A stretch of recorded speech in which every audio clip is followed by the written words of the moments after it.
My journey to learning who Jesus was would probably be when I sat down with my grandma at my grandma's house and we started talking about him because they had already started taking me to church and I didn't know who this spectacular human was. So I started learning about him through my grandma.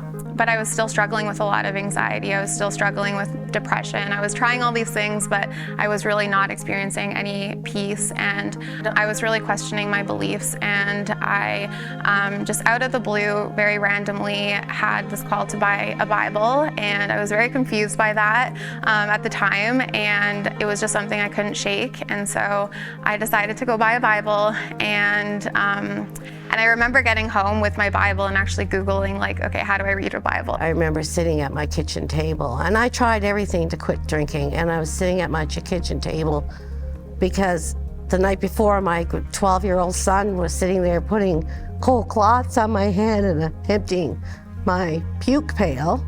And I just sat there and I said, you know what, Jesus, I can't do this by myself. I need you to help me.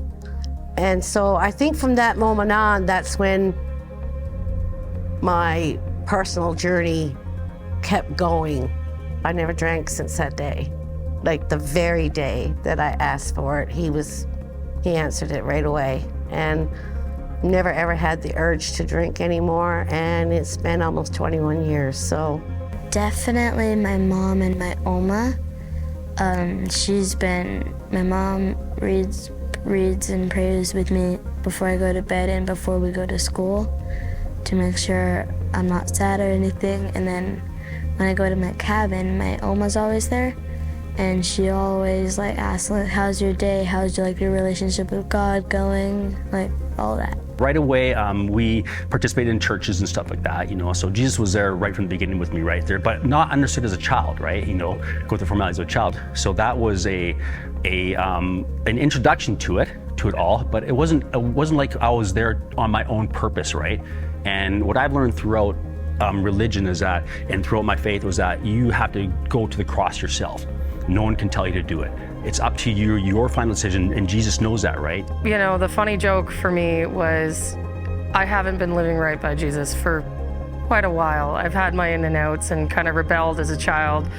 Ran to him in my early 20s, ran just as fast away right after. But that was a huge wake-up call, because one of my prayers were in the last 2 years that I prayed to God so heavily was that, God, it was almost a joking thing where I was like, God, if you're gonna get through me, you're gonna have to go through him first.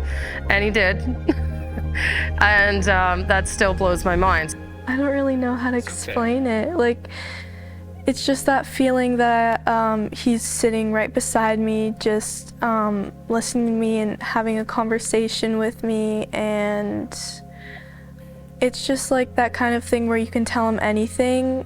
I don't know, just I've experienced God in a bunch of different ways. I've had him talk to me and speak to me, and I don't know, I know that he's out there, I know that he's taking care of me, and I just the Bible verse, you don't need to worry about tomorrow will worry about itself. I always think about that, because I have a lot of stress, and if I just forget about it and I put it in God's hands, then the more I put stuff in God's hands, the more I'll see God's hand in my life. Since I was little, when I started following Jesus, I felt like there was always a person watching over me, and just feeling that person with me, since I don't like to be alone, it made me feel really joyful, since I'm never really alone with him.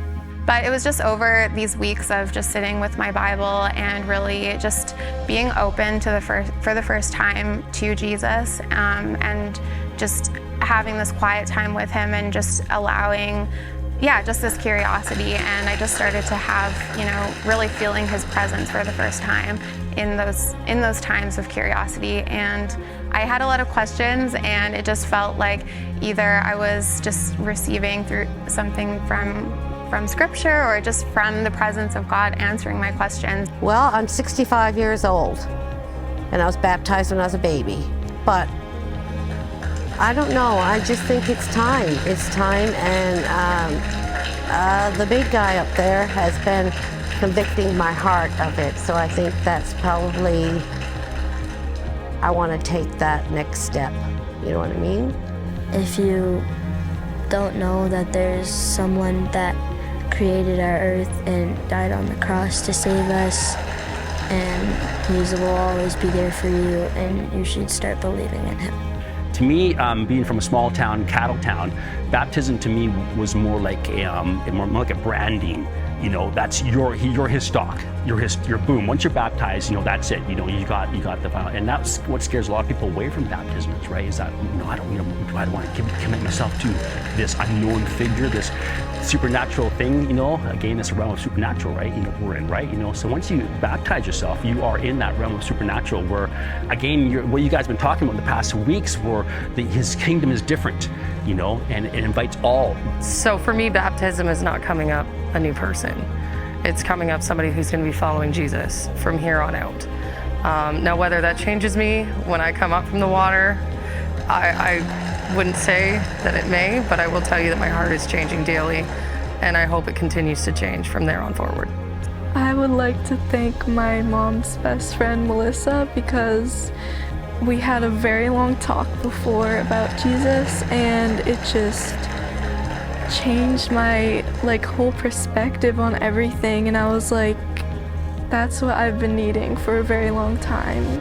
I think it's just surrendering everything and not holding on to things and just putting it in the past and giving everything to God and trusting that he has a plan. Like, no matter what my plan is, his plan for me is bigger and greater than anything I could ever imagine, and I just need to trust and have faith in that alone.